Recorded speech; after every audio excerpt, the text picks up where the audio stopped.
میوانداری ڕێبوار تاڵەوانی سەرۆکی ئەنجومەنی پارێزگای کەرکووکمان کردووە لە کەرکووکەوە لەگەڵمان دەبێت. بەڵێ کاک ڕێبوار ئەم کاتت باش بەیانیت باش. سەرەتا دەمانەوێت بزانین ئامارێکی دروست لە بەردەستاندا هەیە ئاخۆ ژمارەی ئاوارەکان لە کەرکووک چەندە؟ طبعا لەسەر دوا راپۆرتی بەڕێوەبەری کۆچ و کۆچبەران لە شاری کەرکووک ئامادەی ئەنجومەنی پارێزگای کەرکووک بوو. ئێستاکە لە 7,000 خێزان تێپەڕی کردووە. طبعا ئەمە لە گۆڕانێکی بەردەوامیشایە لەگەڵ ئازادکردنی ئەو شوێنانەی کە حاڵەتی ئازادکردنی تایە لە بواری عسکەریەوە خەڵکی تر ڕوەکاتە شاری کەرکووک لەبەرەوە ئەو ڕقەبە ئاپدەیتەکەی ڕۆژانە لە گۆڕانکاریایە. باشە، ئەو ڕقەمەی کە جەنابەت باست کرد زیاتر هیچ ناوچەیەکن کە بەرەو کەرکووک بدەن؟ لە ئەمبار و فەلوجەی تایە، دیالەی تایە، مووسڵی تایە، حەویجەی تایە، ئەو شوێنانەی وەکتر کە ئێستاکە شەڕی تیا کردێ. باشە، هاوکاری حکوومەت و وەزارەتی کۆچ و کۆچبەران بۆ ئەم ئاوارانە چۆنە؟ لاستێکی زۆر خراپایە. یەک جار وابزانم کۆمەکیان کراوە بە میزانی 8 ملیار. ئەگەر مقارنە بکردێ بە شارەکانی هەرێمی کوردستان لە دووەکو هەولێر و سلێمانی شۆ بگرن کە ئاگامە لێیە زیاد لە 100 ملیار بەسەرەوە میزانی بۆ تەرەخان کراوە. بەداخەوە لە کەرکووک لە 8 ملیار تێپەڕی نەکردووە. ئەویش حاڵەتێکی زۆر خراپە. لە ئێستا خەڵکی کەرکووک بە کۆمەکی خۆیان ئاوکاری ئەو ئاوارە ناکرد. باشە، ئێوە وەکو ئەنجومەنی پارێزگا چ بە دوواداچوونێکتان کردووە؟ بە دوواداچوونی زۆر کراوە. یەکێک لەوانە ئێمە چەند جار ئاگاداری حکوومەتی ئیتیحادیمان کردەوە، پەرلەمانی عێراقمان کردەوە کە ئەمە قبول ناکردرێ کە حکوومەتی ئیتیحادی بێخەمە بێباکە و ئەبێت حاڵی حاڵ شارەکانی هەرێمی کوردستان و ئەو شوێنانەشی کە ئاواری تایە بێ میزانێکی بۆ تەرخان کردێ. ئێمە زیاد لە 150 مێگاواتی شاری کەرکووک ئێستاکە ئستنزافە بێ بۆ ئەو ئاوارانە. ئاوی کەرکووک کەمی کرۆ لە زۆربەی گەڕەکە کوردەواریەکانمان و حالی کار کەم بۆ تۆ بۆ خەڵکی شاری کەرکووک لە بواری پەروەردەیە اختیناقی و قەڵباڵغێکی زۆر لە شۆبەکان دروست کراوە. کۆلێژەکان و جامیعەکانمان هەمووی پڕی خەڵکی ئاوارەیە. ئەو ئاستی وتنەوەی وانەکان لەلایەنی مامۆستایان ئەرکە و لە بوارەکانی تریش بواری کۆمەڵایەتی و بواریکانی تر قورسایەکی زۆری لەسەر خەڵکانی شاری کەرکووک دروست کردووە. باشە، ئەمە هەمووی ئاگاداریانمان کردووە، بەڵام بەداخەوە بێباک بوونە. لە بڕی ئەوە ئەنجومەنی پارێزگای کەرکووک بڕیاری خۆی دەکرد کە هاوتەری بوو لەگەڵ بڕیارەکەی ئەنجومەنی وەزیرانی حکوومەتی ئیتیحادی کە بێ خەڵکەکان شۆنیان بۆ تەهیئە بکرێت و بگەڕێنەوە زێری باڵباپیری خۆیان. و دیالە ئێمە یەکەم بڕیارمان بوو لەگەڵ ئەنبار کە لەگەڵ سەرۆک وەزیرانی یەک بڕیارمان دەرکردووە. باشە، ئەو شوێنانەی کە شوێنەکانیان ئارام بۆ تۆ، ینی ئەو ئاوارانەی کە ناوچەکانیان ئارام بۆ تۆ دەگەڕێنەوە یاخود نەخێر، ینی دەتانەوێت هەمویان بگەڕێنەوە؟ نا بەتاکی دەو شوێنانەی کە ئارام بوونەتەوە کە عملیاتی عسکەری تیان نەماوە. مەسەلەن دیالەوە زیاد لە 8 مانگە هیچ ئیشی تیان نەماوە، عملیاتی عسکەری تیان نەماوە. بەڵام سەرۆک ئەنجومەنەکەی و پارێزگاکەی و وەسەلیم جەبوری چی لەگەڵا بێ کە سەرۆکی پەرلەمانی عێراق بەداخەوە کە خەڵکی دیالەیە هەروە باکی نییە کە نەما هیچ مێش میوانی نییە. ئەوە حاڵەتێکی زۆر خراپە. خەڵکی دیالە لە پرت و بڵاو بوونەتەوە و هیچ تووشی گدەیان قەیران هاتوونە و ئەم بەرپرسەکانیان لە پەرلەمان و لە حکوومەتی ئیتیحادیش باکیان نییە. ئەمە بۆ مووسڵیش ئەمە قسەی نەفسی هەمان قسەیە بۆ ئەنبار و فەلوجەش تا ڕادەیەک. سڵاح الدین هەنگاوێکی ناتەکرید. ئەوە ئێمە جێی دەستخۆشیەکە ئەنجومەنەکەی و پارێزگاکەی هۆکاری و گواستنەوەی ئامادە کرد و شوێنەکانیشیانی بۆ تەئەمین کردووە. خەڵکان ڕۆژانە گەڕێنەوە. ئێستاکە عینێکی باشە مؤشرێکی باشە لە تکرید. دیالەش ئێستاکە لە دوای ئەو بڕیارە دەستیان پێکردەوە بەگەڕانەوە. باشە، ڕێبوار، ینی هۆکارەکەی کەمی کەمبوونەوەی خزمەتگوزاری بووە لە شارەکە یاخود ئێوە هۆکارەکە بۆ ئەوە دەگەڕێنەوە لەبەر ئەوەی دیمۆگرافیای شاری کەرکووک نەگۆڕێ، لەبەر ئەوەی دیارە کەرکووک یەکێکە لەو ناوچانەی کە کێشە لەسرە. هۆکارەکە ئەوەیە کە وەکو ئەنجومەن بڕیارتان داوە ئاوارەکان بگەڕێنەوە؟ بەڵێ تەبان ئێمە هۆکاری سیاسی بەدەر نییە لەو حاڵەتەیە. هۆکاری سیاسی ئێمە کەرکووک لە کاتی ڕژێمی بەعسا لە 25 ساڵە 35 ساڵە تقریبا 200,000 کەس ڕووی لە شاری کەرکووک کردووە. بەڵام لە مدەی ئەم ساڵی کە شەڕە لەگەڵ داعشە 500,000 تێپەڕ کردووە. یعنی لە زۆر خەتەرترە لە سیاسەتی ڕژەمی پێشووتر. ئەمانی سیاسەتێکی تریانەیە هەڵبەتە ئەیانەوێ حکوومەتی خۆیان لە بەغا لەگەڵ دەوروبەرەکەی حیزامێکی ئامن دروستکەن کە ئەو کەسانن کە متەئیدی ئەو حکوومەتاکەن ئەوەی تریشی کە مەسەرەن بەرەنگار بوونەوەیانەکەن بە پرۆژەی سیاسی بێ بە هەشتێکی تربێت ئێستاکە چۆڵیان پێکەن بەڵام بەو معنای ئەڵی ناکەن ئەلانی ناکەن ئەلێن نەخێر خزمەت گوزاری باش نێبوونی تحتی تەواو نییە منە سوالی جەنابتم ئاراستەی هادل عامری کرد کە هاتە شاری کەرکووک پێم وت تۆ ئەوە ئەستاکە دیالە هیچ مشکلی نییە سلەیمان بەگ هیچ مشکلی نییە هەندێک لە تکریت و ئەنبار و فەلوچە مشکلیانە بۆ نایەن بگەڕێنەوە ئەویش تەبعاً وەڵامەکەی جەنابتی دایەوە وتی خزمەت گوزاری لە ئاستێکی پێویست نییە و کە ئەوە لە هەر ئاوارێک پرسیارکەیە لێ من مەمنونم بگەڕێمەوە سەر خاشاکی ماڵەکەی خۆم لەوێ خێمەکەم دانم نەوەکم ئاوارەی شارەکان بن. بەڵێ کاک ڕێبوار ئەمە لە ڕووی ئەمنیەوە چ کێشەیەکی بۆ ئێوە دروست کردو وەکو پارێزگای کەرکووک؟ کێشەی زۆری دروست کردووە قورسی دروست کردووە چونکە ئەو دام و دەستگا ئەمنیانەمە کە لەم کەناڵیەوە زۆر سوپاسیانەکەم کە شەو ڕۆژەنە لەبان یەکتری بۆ چاودێریکردنی حاڵەتە ئەمنیەکانە تەبان بە تایبەتیش دیالە مؤشراتی ئەمنی زۆر خراپی لەسەرەکە هاوکاری گروپە خراپەکانەکەن کە بۆ شێواندنی شاری کەرکووک دەیان دلیلمان بەدەستەوەیە بۆیە دیالەش کە کردمانتەمی حۆریەکەم شارەکانی تریش بە دەرەجە دووسیە جا لەبەر ئەوە دیگەلەوەش ئەرکێکی زۆر لەسەر ئاسایشی کەرکووک هەیە کە ئەمە بێ شەو ڕۆژ چاودێری ئەم حاڵەتانە بکەن حاڵەتی دزێ و دروست نەبێت لە شاری کەرکووک و بۆیە تا تقریبا ساڵێک زیاترە حاڵاتی ئەمنی تا ڕادەیەک باش کەم بۆ تۆ کە ئێمە ڕوبەڕووی داعشین لە سنوورە بەڵام لەناوە محاولاتیان کردو هەڵیاندا شێواندن دروستکەن. بەڵێ کاک ڕێبوار ئاماژەت بەوە کرد کە لە ماوەی 30 ساڵی حکومڕانی بەعزدا بەقەدەر ئەوەندەی ئێستا عەرەبی لێیە و عەرەبی بۆ هاتووە کەرکووک پێشتر نەهاتووە ینی جگەلەوەی کە ئەو ژمارە زۆرەی کە جەنابیشت باس کرد عەرەبی لێیە ینی خەڵک هەیە کە نەگەڕێتەوە یا خۆشتەکە بە زۆرە ئیلا دەبێ بگەڕێتەوە.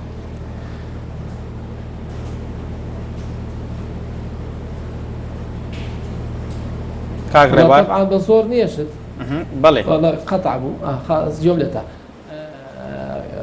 شتەکە وەڵەندە زۆر نییە ئێمە لە حاڵەتە مرۆیەکە چرە چاوی حاڵەتی مرۆیەکەین بەڵام ئەمە معنە ئەوە نییە کە ئێمە ساڵێک و زیاد لە 3 مانگە تێپەڕی کردووە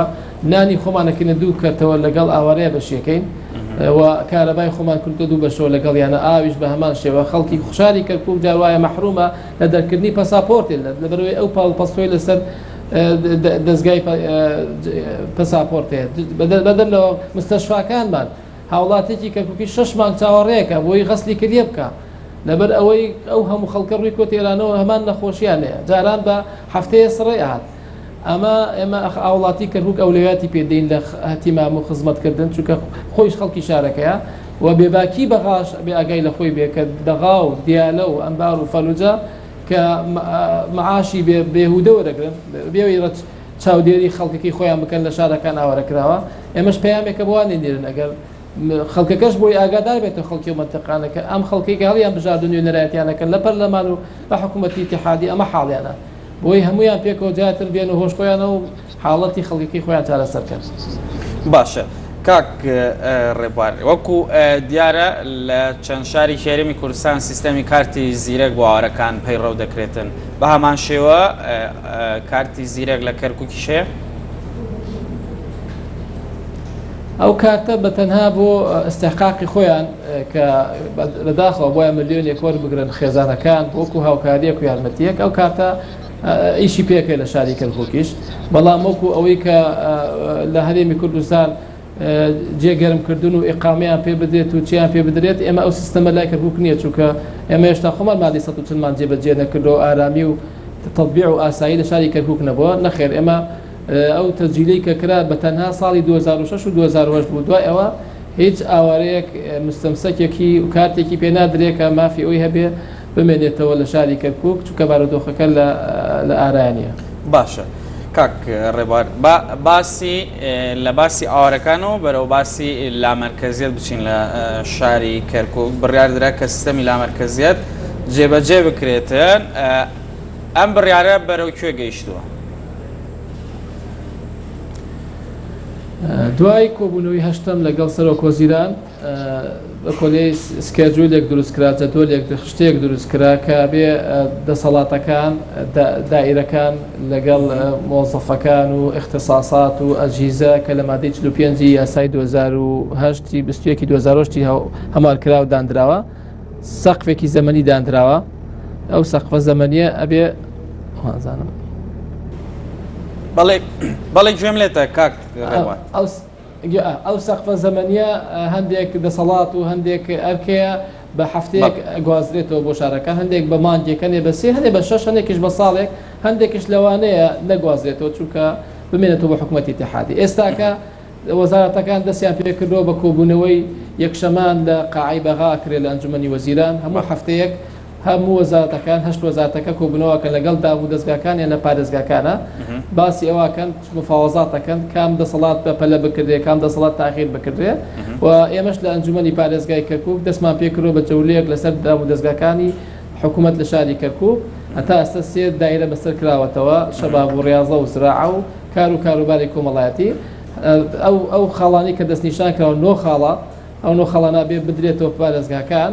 ئەتاکم ئێستاکە هەنگاوی یەکەم بەس ئەوەنەیە کۆبوونەوەکان کراوە بە دروستکردنی لێژنەکان بۆ گواستنەوەی ئەو دەسەڵاتانە باشە هیچ ڕێگریەک هەبووە لەوەی کە ئەم سیستەمە جێبەجێ بکرێت وەزارەتەکان بە عمومەن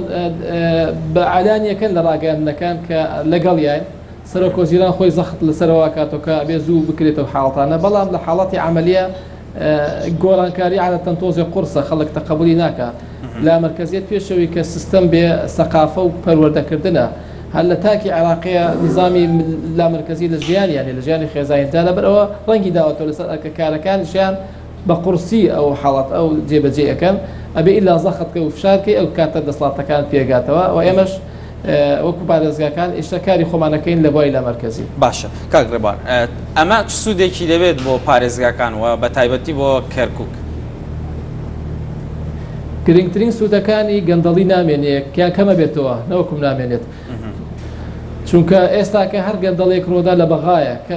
کەس نازانێت کی کات ئەو مەلەفانە هەمووی بزر ئەبێ بەڵام ئەگەر ئەو دەسەڵاتانە بێتەوە ناو شارەکان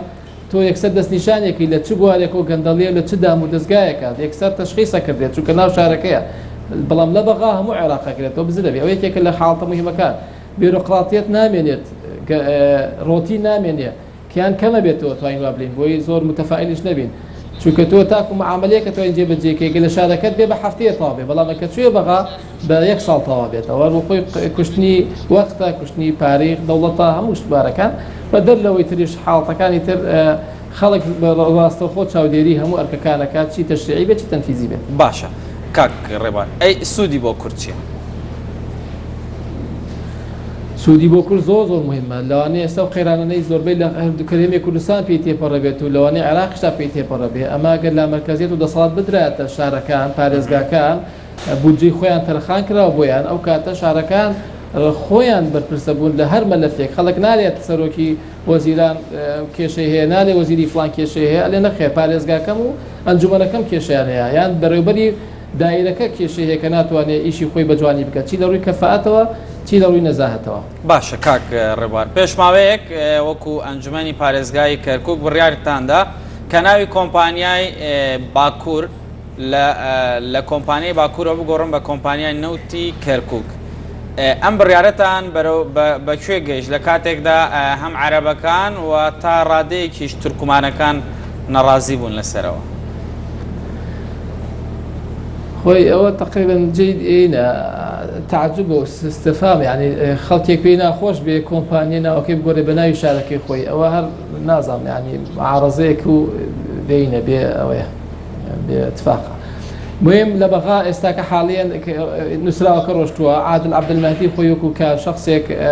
متەفاهمە لەگەڵ حاڵەتانەیە و نووسراوی باشەکە بۆ شاری کەرکووک پێی خۆشە هەماهەنگی بکرێت لە سیاساتی نەوتی لە چالاکی نەوتەکان و هەر گۆڕانکاریە کە ڕوو ئەدا لەسەر ئاستی کۆمپانی نەوتی باکوور و ئێستاکە لە خواروی عێراقا کۆمپانی نەوتی ناسڕیە هەیە کۆمپانی نەوتی وەسەط هەیە ناوی تازە دروست بووەوە حاڵەتێکی تەبیعیە بۆ کەرکووکیش بە ناوی شارەکەی کۆمپانیەکەی بە ناوی کەرکووکەوە کە دەیان ساڵە خەڵکی شاری کەرکووک سوودی لە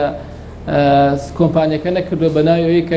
شەریکەت نەفت شیمالە یعنی بەس کەرکووک نییە 6 محافظەی تری لەگەڵایە بەو ناو بەو زوڵمە بەو سیستەمە خەڵکی کەرکووکیان مەحروم کردووە لە ئێستحقاقاتی خۆی و لە خزمەتگوزاری لە بواری ئەو کۆمپانیەوە بۆیە ئێستاکە ببێتە کەرکووک ئێمە سوودێکی باشی لێوەرگین چی لە ڕووی دامەزراندنەوە چ لە ڕووی خزمەتەکانیەوە. باش کەواتە ئەم بڕیارەی ئێوە وەکو ئەنجومەنی پارێزگا بۆ ئەوە بوو کە نیشانی بدەن دەتانەوێت سیستەمی لامەرکەزیەت لە پارێزگاکەی خۆتانە جێبەجێ بکەن؟ طبعا ئەوەیەکێکە لەو ئینانەی کە ئەنووسێتەوە بۆ ئەنجومەن و بۆ ئیدارەکەی کە بەردەوام بەدەل لە لامەرکەزیەتی شارەکە کە داوای لێکەین دەجار وایە لەگەڵ ئەو شۆنانەش کە قسەمان کردەوە کە ئیتیحادین مەسەلەن نەوت دەسەڵاتێکی سیادیدانن ئێمە بەرەنگاربوونەوەی قیادی عملی دجلە بووین کە وەزارەتی دیفاعەکە مافی محافظات نییە قسەی تیا بڵێ ئەمە قسەمان تێکرد و قسەکەشمان سەری گرت یعنی ئەمە ئەتوان بڵێن پەیامێکە بۆ هەموو پارێزگاکان کە شاری کەرکووک بە هەردوو جانبەکەیەوە تەشریعی و تەنفیزی ئەکتیڤ بوونە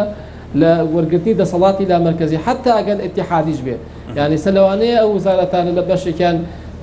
من نەدەنە دەستەوە بۆ حاڵتە بەڵام تۆ بۆ تێباسی جێیشکەی بۆ تێباسی شورتە بکەی بۆ تێباسی مالیە بکەیمە وزارەتی مالیەمان نەقڵ کردووە جاوانی تر چی؟ باشە کاک ڕێبوار هەنی ئێوە جگە لەو سێ بەڕێوەبەراتەی کە پێش ئێستا جەنابەت باست کرد ینی کار لەسەر ئەوە دەکەن هەموو بەڕێوەبەراتیەکانی تر ئەو سیستەمە لە شاری کەرکووک جێبەجێ بکەن بۆی ینی ئیشکاری هاوڵاتیان بەرەو خێراتر بڕات یاخود بەغدا ئەو ڕێگەتان پێدەدات مەسەلەن بۆ نمونە دۆسیەی نەوتێ دۆسیەی ئەمنی هەیە کۆمەڵێک دۆسیەی تر هەیە کە لەوانەیە بەغدا وا ڕێگا بە هەرێمی کوردستان ناداتن چۆن ڕێگا بە ئێوە دەدات هەموو هەوڵێک نەتیجێ بێت من تاکیدم بەڵام ئەگە خەڵک قسە نەکات تەبعاً هیچی دەست ناکەوێت ئەلێ مافەکان وەرەگرێتەوە نادرێتەوە بەداخەوە لە عێراقەوەی لاتوە ئەبێ ئیشی لەسەر بکەی و هەنگاو بنیت ئەلێ مەسافەی میلیش بە هەنگاوێک دەستی پێکە ئێمە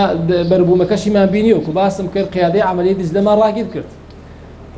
تەنسیبی ئەو بورجانەی کە نەقڵ کرا بۆ بەسڕا ڕاگیرمان کە نەمانێش بڵات بۆ بەسڕا ئەو بورجانەی کە لە شاری کەرکووک بوو لە کۆمپانیەتی باکوور